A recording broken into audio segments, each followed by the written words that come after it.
कि नरेंद्र मोदी जी 2 सीटों से लड़े थे, बहुत सारे लोग 2-2 सीटों से लड़ते हैं, राहुल गांधी भी 2 सीटों से लड़े, लेकिन उन्होंने वायनाड में जब पोलिंग हो गई उसके बाद रायबरेली से अपनी उम्मीदवारी की घोषणा की। उनको उस समय करनी चाहिए थी जिसमें वायनाड में वो वोट मांग रहे थे, तो कहते कि मैं वायनाड की जनता से भी वोट मांग रहा हूं और रायबरेली की जनता से भी वोट मांगूंगा जाकर के। ये राजनीतिक धोखा है। आपसे पूछ के कमलाकर जी डिसाइड देखिए, करेगी कांग्रेस बीच में पार्टी मत कौन क्या बोलिएगा। डिसाइड कर रहा कमलाकर जी, है। कमलाकर जी बीच में मत बोलिएगा, आपको समय मिलता है नहीं, बाकायदा। आप जो बात कर अरे रहे हैं उस भैया, बात आपको का समय जवाब दे मिलता रहा है हूं ना अखिलेश जी। भाई, तो कोई दे भी देना, पूरा पार्टी बात तो आपसे कर लेने पूछ दो के ना। आपके अरे पूरी अप्रीहेंशंस बात पे तो कर लेने दीजिए ना, जवाब डिसाइड पूरी बात करेगी। कर लेने दीजिए। कमलाकर जी मैं कमलाकर जी, कौन आपकी कहां से दुखती रग लड़ेगा। पर हाथ रखिए। कमलाकर जी मैं आपको आपका समय झूठ पकड़ा दूंगी, गया, आपको आपका झूठ आपको पकड़ा गया। काउंटर करने का समय दूंगी। अवनी अवनी जैसी अपनी बात खत्म कर ले, फिर आप ही को समय दूंगी। अरे आप तो अब हमारा ही समय नहीं देती है, हमें दूसरे को देने लगती हैं। भैया, कब तक विक्टिम कार्ड खेलते रहेंगे? आप बाकायदा मीटर लगाती हैं यहाँ पर। इनका चश्मा उतार के देखिए, अगर चश्मे से नजर नहीं आता तो। आप बाकायदा बोले, टाइम मिलता है आपको, आप पहले बोले मिलता है। अवनी जैसी, नाविका आप बोले। नाविका जी, इस लोकतंत्र में, जिस लोकतंत्र को बचाने की, वो मुझे समझ में नहीं आता कि दिल्ली में लोकतंत्र बचाना होता है और केरल में नहीं बचाना होता।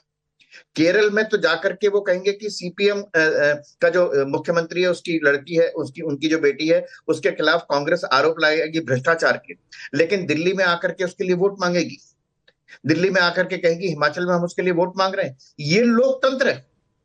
ये भारत की जनता को लोकतंत्र समझाने आए, संविधान समझाने आए, कि वो व्यक्ति, वो पार्टी जिसका मुख्यमंत्री, एकमात्र राज्य में जो मुख्यमंत्री है, उसके खिलाफ आप आरोप लगाते हैं भ्रष्टाचार के, और दिल्ली में आके गलबैया करते हैं और इसको कहते हैं लोकतंत्र, हम संविधान बचा रहे हैं। ये है, ये जनता को बेवकूफ बनाना, ये जनता को धोखा देना है। नाविका जी, बड़ी साफ सी बात है, इस बार भी नरेंद्र मोदी को जो वोट परसेंटेज मिला है वाराणसी में, वो 54% है, 50% से ज्यादा है। आप कम और ज्यादा जिनको ढूंढते हैं वो ढूंढते रहें। एक बार गुजरात में भी 99 सीटें आई थी, तब भी बहुत ज्यादा नैतिक और कौन सी मॉरल विक्ट्री हो गई थी, उसके बाद भी हाल देख लिया। बात बड़ी साफ सी है नाविका जी, क्या नरेंद्र मोदी और उत्तर प्रदेश के मुख्यमंत्री योगी के खिलाफ क्या कोई ऐसी एंटी इनकम्बेंसी थी? नहीं। कुछ समुदायों का, कुछ जातियों का और कुछ नारों का, कुछ आशंकाओं के कारण अगर कुछ वोट इकट्ठा हुआ है, वो एक परिस्थिति जन्य स्थिति है।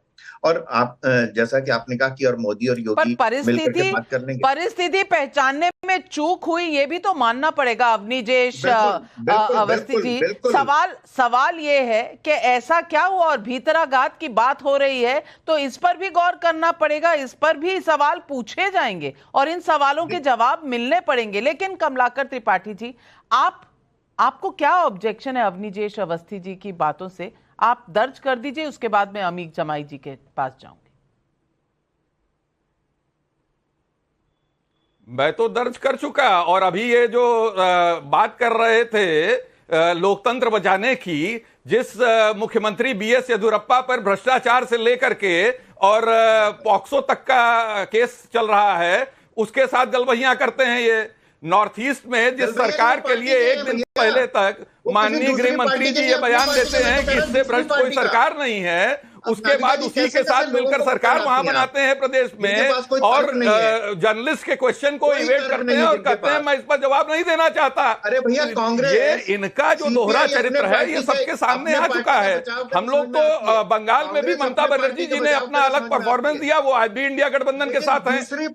केरल में अलग परफॉर्मेंस देती है वो, लेकिन आज भी इंडिया गठबंधन के साथ है, क्योंकि हम लोग मेजर कॉज के साथ हैं। जिस तरीके से डेमोक्रेटिक इंस्टीट्यूशंस पे अटैक हो रहे हैं, जिस तरीके से सरकारी मशीनरी का दुरुपयोग करके अपने कॉर्पोरेट्स के मित्रों को फायदा पहुंचाने वाली जो है वो, चलिए ठीक है, अब सब कांग्रेस के हवाले हो गया, ये वतन सारा कांग्रेस के हवाले हो गया, सब कुछ मिल गया कांग्रेस पार्टी को, सब कुछ नष्ट हो गया बीजेपी के लिए। लेकिन अमीक जमाई जी, सरकार मोदी की ही है, 240 सीटें सबसे ज्यादा बीजेपी की ही आई हैं। एनडीए जो प्री पोल अलायंस थी, उन्हीं की सीटें मिलकर बनाकर एक सरकार बनी है।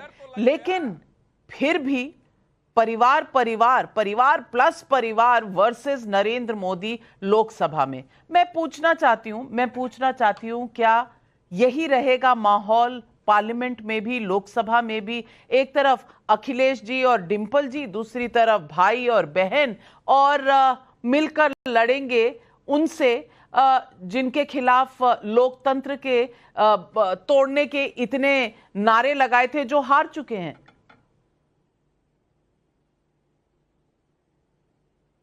नाविका मैम, नरेंद्र मोदी जी, भारतीय जनता पार्टी इस देश में सबसे कमजोर और बुरी स्थिति में आज है। आप सोचिए कि प्रधानमंत्री का क्या इकबाल है कि 1.5 लाख वोटों से जीतते हैं।